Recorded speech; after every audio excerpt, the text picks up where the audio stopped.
जय हिंद दोस्तों, स्वागत है आपका।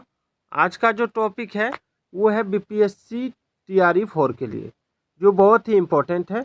अभी मैं इतिहास पढ़ा रहा हूँ, आप देख सकते हैं ये इतिहास का टॉपिक है, ठीक है। जैसे चोल वंश का संस्थापक कौन था, चोल काल प्रसिद्ध था, वह मध्यकालीन भारत साम्राज्य जो व्यापक स्तर पर स्थानीय स्वशासन के लिए प्रसिद्ध था। तो इस तरह के प्रश्न आप देख सकते हैं बीपीएससी में पूछे गए। तो दोस्तों स्वागत है आपका आपके अपने यूट्यूब चैनल पर। तो चलिए स्टार्ट करते हैं, देखते हैं पहला सवाल क्या है। पहला सवाल है कि चोल वंश का संस्थापक, ठीक है, कौन था। तो चोल वंश का संस्थापक विजयालय थे। कौन थे? विजयालय, ठीक है। उसके बाद चोल काल प्रसिद्ध था। तो चोल काल प्रसिद्ध था तो ग्राम पंचायत के लिए, विलेज असेंबली के लिए, ठीक है। उसके बाद है वह मध्यकालीन भारतीय साम्राज्य जो व्यापक स्तर पर स्थानीय स्वशासन के लिए प्रसिद्ध था। स्वशासन के लिए प्रसिद्ध था तो वो चोल साम्राज्य था, ठीक है। चलिए आगे देखते हैं। उसके बाद है इस राजवंश का उल्लेख संगम साहित्य में नहीं हुआ। तो कौन सा राजवंश था? तो कदम, ठीक है। अब संगम युग में उरेयूर किस लिए विख्यात था? तो कपास के व्यापार का महत्वपूर्ण केंद्र था उरेयूर, ठीक है। अब है रोमन साम्राज्य से व्यापारिक संबंध किसने स्थापित किए? तो चेर ने। फिर है दक्षिण भारत के मंदिरों के आकर्षक द्वार कहलाते हैं तो गोपुरम, याद रखिएगा कौन? गोपुरम। चलिए फिर है यह मंदिर कांचीपुरम में स्थित है। तो एकाम्बरेश्वरार मंदिर कांचीपुरम में स्थित है, ठीक है। तंजावुर में बृहदेश्वर मंदिर का निर्माण किसने करवाया था? तो राजराज वन ने। ये देखिए सीडीपीओ में पूछा गया सवाल है। उसके बाद है सही सुमेलन है तो राष्ट्रकूट, मलखेड़, पांड्य, मदुरई, चोल, तंजावुर और होयसल हलेबीड था, ठीक है। चलिए इधर सवाल है प्राचीन साहित्य एवं साहित्यकार में कि मुद्रा राक्षस के लेखक कौन है? विशाख दत्त। मुद्रा राक्षस के लेखक विशाख दत्त हैं। कुमार संभव महाकाव्य किस कवि ने लिखा? तो कालिदास ने। कलहन की पुस्तक का नाम राजतरंगिणी। ये बीपीएससी में पूछे गए सवाल है।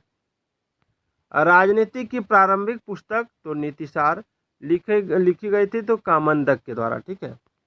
फिर है कालिदास के कुमार संभव में इस पौराणिक चरित्र की जन्म कहानी है तो कार्तिकेय की। फिर है किरातार्जुन, ये पुस्तक किसने लिखी थी? तो भारवी ने। स्वपनवास दाता के लेखक कौन है? तो भास जी। और अर्थशास्त्र नामक पुस्तक का लेखक कौटिल्य है। और उस स्रोत का नाम बताइए जो प्राचीन भारत के व्यापारिक मार्गों के बारे में मौन है तो संगम साहित्य, ठीक है। और सही सुमेलन कौन है? तो चरक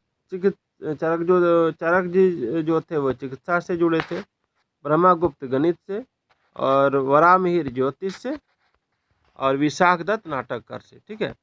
अब है पूर्व मध्यकाल। पूर्व मध्यकाल से सवाल पूछा गया है। ताम्रपत्र लेख दर्शाते हैं कि प्राचीन काल में बिहार के राजाओं का संपर्क था तो किससे था? तो जावा सुमात्रा से। सुवर्ण भूमि का वह राजा जिसने नालंदा में बौद्ध विहार की स्थापना की थी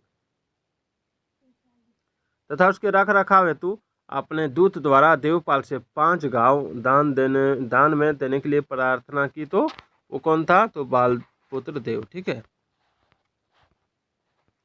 उसके बाद है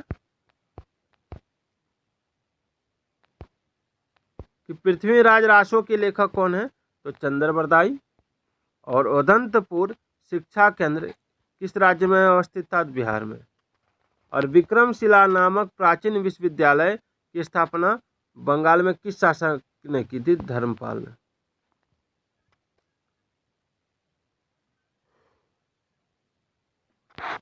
नेक्स्ट है उस पाल शासक का नाम बताइए जिसने विक्रमशिला विश्वविद्यालय स्थापित किया। तो धर्मपाल। कश्मीर का अकबर नाम से प्रसिद्ध सुल्तान कौन था? तो सुल्तान जैनुल आबिदीन। कर्नाट वंश का संस्थापक कौन था? तो नान्यदेव। कर्नाट वंश का अंतिम शासक हरि सिंह था। अब है मध्यकालीन भारत। इसमें हम लोग भारत पर मुस्लिम का आक्रमण पहले देखेंगे। ठीक है, भारत में मोहम्मद गोरी ने किसको प्रथम अक्ता प्रदान किया था? तो ये हो जाएगा आपका कुतुबुद्दीन ऐबक। ठीक है, उसके बाद है मोहम्मद गोरी गुजरात के चालुक्यों द्वारा पराजित हुआ था तो 1178 ईस्वी में। फिर है बिहार का प्रथम मुस्लिम विजेता बख्तियार खिलजी, और नालंदा बिहार का विध्वंस किया था तो बख्तियार खिलजी ने। फिर दिल्ली सल्तनत यानी गुलाम वंश से अभी पूछेंगे। गुलाम वंश का प्रथम शासक कौन था? तो कुतुबुद्दीन ऐबक। 2.5 दिन का झोपड़ा क्या है? तो एक मस्जिद है। और कुतुब मीनार किसके द्वारा पूरा किया गया था? तो इल्तुतमिश के द्वारा। और कुतुबुद्दीन ऐबक की राजधानी कहाँ थी? तो लाहौर। चलिए आगे देखते हैं अभी। उसके बाद है मुस्लिम शासक जिसका साम्राज्य दार उल इस्लाम का एक भाग माना जाता था, कौन? तो इल्तुतमिश। उसके बाद है इल्तुतमिश ने बिहार में अपना प्रथम सूबेदार नियुक्त किया था तो मालिक जानी को। ठीक है, उसके बाद है किस दिल्ली सुल्तान ने रक्त एवं लोह की नीति अपनाई? तो बलबन ने। उसके बाद है भारत में फारसी त्योहार निरोज की शुरुआत की? तो बलबन ने। उसके बाद है वह प्रथम मुस्लिम शासक कौन था जिसने शासन के सिद्धांत यानी थ्योरी ऑफ किंगशिप को राजाओं के ईश्वरीय अधिकार सिद्धांत यानी थ्योरी ऑफ डिवाइन राइट के समान प्रतिपादित किया था? तो बलबन ने। चलिए आगे देखते हैं। उसके बाद है कि राजत्व के उसके सिद्धांत प्रतिष्ठा, शक्ति और न्याय के सिद्धांतों पर आधारित थे तो बलबन के बारे में सब कहे गए हैं तो जिया-उद-दीन बर्नी ने कहा। ठीक है, तुगरिल खान ने विद्रोह किया था तो बलबन के समय। तो आप देखते हैं खिलजी वंश। खिलजी वंश का प्रथम शासक कौन था? तो जलालुद्दीन खिलजी। और अलाउद्दीन खिलजी के प्रसिद्ध सेनापतियों में किसकी मंगोलों के विरुद्ध लड़ते हुए मृत्यु हुई? तो जफर खान की। अलाउद्दीन दिल्ली का प्रथम तुर्की सुल्तान था जिसे धर्म को राज्य के अधीन लाने का और इसके घटकों से परिचय कराने का श्रेय जाता है, जो सैद्धांतिक रूप में राज्य को धर्मनिरपेक्ष बनाते हैं। यह शब्द लिखे हैं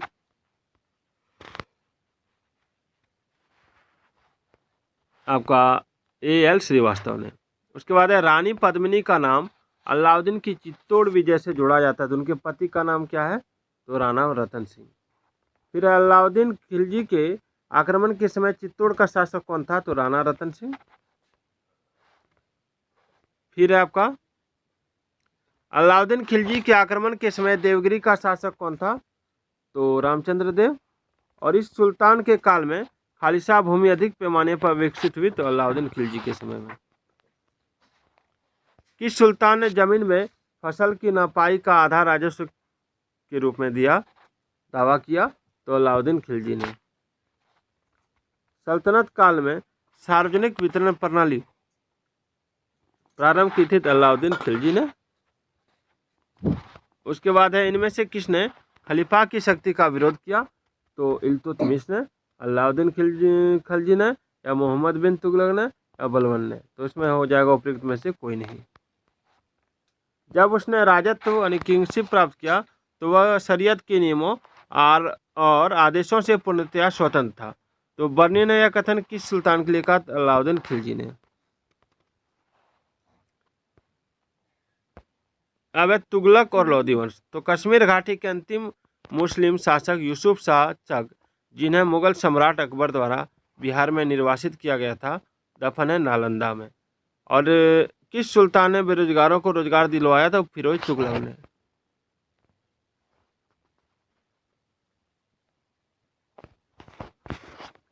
उसके बाद है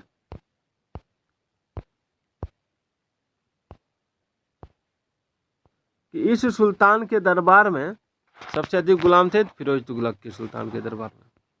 दिल्ली के सुल्तान ने सबसे ज़्यादा नहरों का निर्माण किया तो फिरोज शाह तुगलक ने। फिरोज शाह तुगलक के दौरान नहरों के बनाने और रख रखाव के खर्चे डैश के द्वारा वहन किए जाते थे काश्तकारों के द्वारा। वह वेनिस का यात्री जो 1420 ईस्वी के आसपास अपनी पत्नी के साथ यात्रा करके विजयनगर पहुंचा था, निकोलो डी कोंटी।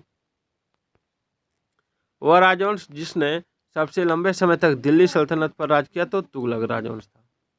मोहम्मद बिन तुगलक, फिरोज तुगलक, मोहम्मद गौरी और शेरशाह सूरी में इस सुल्तान ने फलों की गुणवत्ता सुधारने के लिए उपाय किए तो फिरोज तुगलक द्वारा स्थापित दारुल सफा था तो एक खैराती अस्पताल।